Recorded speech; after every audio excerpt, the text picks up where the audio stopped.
अस्सलाम वालेकुम students, welcome to chemistry सीखो। ऑर्गेनिक केमिस्ट्री की ये 35वीं वीडियो है और इस वीडियो में हम लोग डिस्कस करने जा रहे हैं कार्बोकटायंस के बारे में।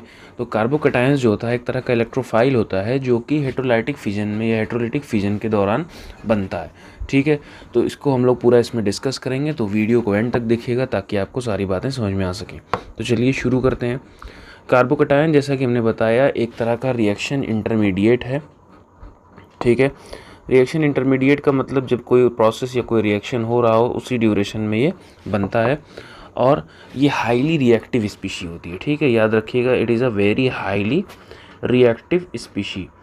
बहुत ज़्यादा रिएक्टिव होती है और शॉर्ट लाइफ्ड होती है, मतलब इसकी लाइफ जो होती है बहुत कम होती है। अप्रॉक्सीमेटली ऐसा माना जाता है कि 10⁻⁻⁶ सेकंड तक ये बस रहती है रिएक्शन में, उसके बाद फिर ख़त्म हो जाती है। ठीक है, तो ये होता है हमारा कार्बोकटायन। कब बनता है, हाँ याद रखिएगा इंपॉर्टेंट बात, ये बनेगा जब हेटेरोलिटिक क्लीवेज होगा किसी कोवेलेंट बॉन्ड का, हेटेरोलिटिक क्लीवेज। ठीक है, एग्जांपल लेते हैं, जैसे मान लीजिए हमारे पास एक कार्बन है जिसके ऊपर कोई एक एटम लगा हुआ है। ठीक है, और इसका हो रहा है हेटेरोलाइटिक फिजन, तो यहाँ पर हम इसको मेंशन कर देते हैं हेटेरोलाइटिक फिजन। हेटेरोलाइटिक फिजन तब पॉसिबल होगा यहाँ पर जब इलेक्ट्रोनेगेटिविटी एक्स की क्या हो, जो एक्स ग्रुप कोई भी लगा हो उसकी इलेक्ट्रोनेगेटिविटी ज़्यादा हो कार्बन से। ठीक है, याद रखिएगा कंडीशन, एक्स की इलेक्ट्रोनेगेटिविटी कार्बन से अगर ज़्यादा हो तो ये इलेक्ट्रॉन्स जो होते हैं एक्स के ऊपर शिफ्ट हो जाते हैं और हमारे पास रिमेनिंग बच जाता है ये कार्बन जिसके ऊपर पॉजिटिव चार्ज और ये माइनस चार्ज। ठीक है, ये जो बना है हमारा स्पीशी, इसी को हम लोग बोलते हैं carbocation.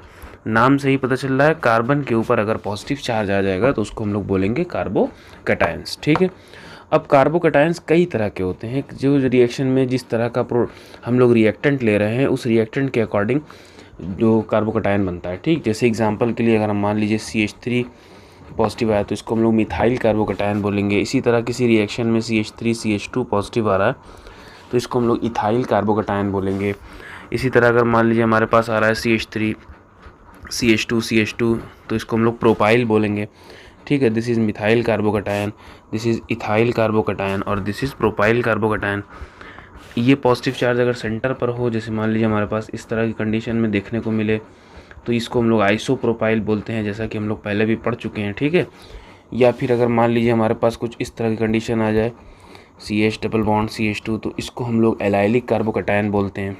This is a allylic carbocation. ठीक, तो ये कई टाइप्स के होते हैं। बेसिकली आपको समझना ये है कि जो रिएक्टेंट में हमने लिया है उसी के अकॉर्डिंग, उसी के टर्म्स में हमको देखने को मिलेगा कार्बोकटायन। सपोज़ करिए रिएक्शन में हमको अगर ब्यूटेन का कुछ है, ऐसा है कि 4 कार्बन है तो वह हमको 4 कार्बन का कार्बोकटायन दिखाई देगा, यानी ब्यूटाइल कार्बोकटायन दिखेगा।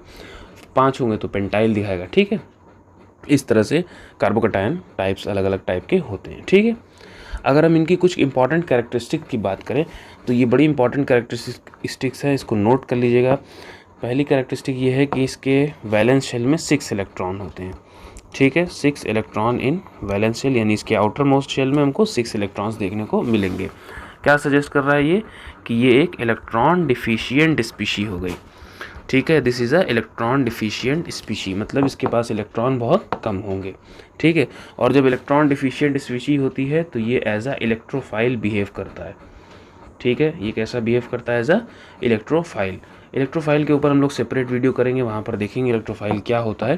फिलहाल आप इतना जानते रहिए कि कार्बोकटायन जो होता है वो इलेक्ट्रोफाइल की तरह बिहेव करता है क्योंकि वो एक इलेक्ट्रॉन डिफिशियंट स्पीशी होती है। ठीक है, हाइब्रिडाइजेशन की बात की जाए तो इसके पास sp2 हाइब्रिडाइजेशन होती है, यानी कार्बोकटायन जो बन रहा है उसकी हाइब्रिडाइजेशन क्या होती है, sp2। और sp2 के ऊपर हमने पढ़ रखा है कि हमको ट्राइगोनल प्लेनर स्ट्रक्चर देखने को मिलेगा, तो ट्राइगोनल प्लेनर स्ट्रक्चर। ठीक है, अब ट्राइगोनल प्लेनर स्ट्रक्चर हम लोग बना लेते हैं। ये हो गया हमारा एक प्लेन, यहाँ पर ऐसे, ठीक है, 3 कार्बन जो रिमेनिंग वैलेंसीज है, और उसके बाद ऊपर की तरफ और नीचे की तरफ एम्प्टी ऑर्बिटल होगा जहाँ पर हमारे पास पॉजिटिव चार्ज होता है, और इन सब बीच एंगल जो होता है 120 डिग्री का होता है। ये सब हम लोग केमिकल बॉन्डिंग में पढ़ चुके हैं। ठीक है, तो याद रखना है 6 इलेक्ट्रॉन वैलेंस शेल में sp2 हाइब्रिडाइजेशन, और साथ ही साथ एक इम्पॉर्टेंट बात ये कि जनरली, ठीक है, जनरली जो है ये एलिमिनेशन रिएक्शन में बनता है।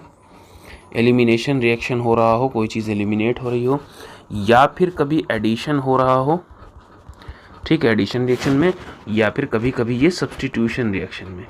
ऐसा ज़रूरी नहीं है कि बस इन्हीं तीनों में बने, मैं कह रहा हूँ कि जनरली इन तीनों में हमको ज़्यादा देखने को मिलता है।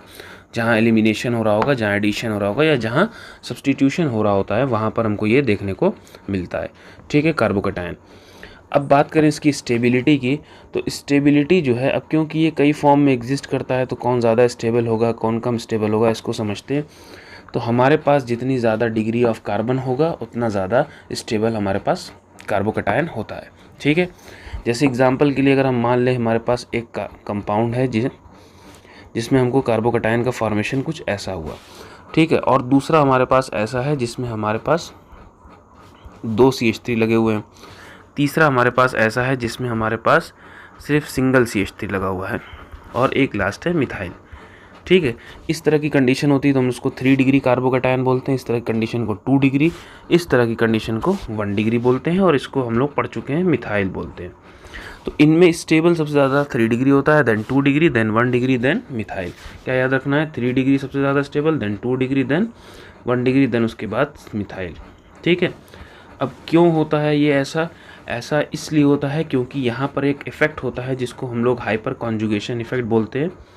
ठीक है, यहाँ पर एक इफ़ेक्ट होता है जिसको हम लोग क्या बोलते हैं, हाइपर कॉन्जुगेशन इफ़ेक्ट, जो कि आगे हम लोग इन डिटेल डिस्कस करेंगे, तो वहाँ पर हम लोग समझ जाएंगे कि कैसे ये 3 डिग्री स्टेबल हो रहा है। फिलहाल आप इतना समझिए कि 3 डिग्री वाला कार्बोकैटायन स्टेबल होता है। ठीक है, अच्छा, अगर मान लीजिए फिनाइल वाले कार्बन प्रेजेंट हो तब क्या होगा। फिनाइल वाले कार्बन अगर प्रेजेंट होते हैं, फिनाइल वाले कार्बन प्रेजेंट होने का मतलब कार्बन है, इससे हाइड्रोजन ना लगा हो बल्कि बेंजीन लगी हुई, यानी C6H5 लगी हुई हो।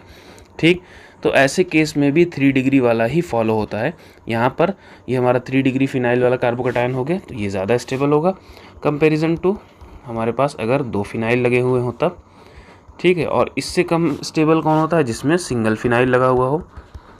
ठीक है, और सबसे कम स्टेबल कौन सा होगा, जो इससे भी कम होता हो, यानी CH3 वाला है मिथाइल। तो हम मिथाइल पहले ही कंसीडर कर चुके हैं, तो इसको हम लोग नहीं करते हैं। ठीक है, तो इस तरह से स्टेबिलिटी हमको देखने को मिलती है।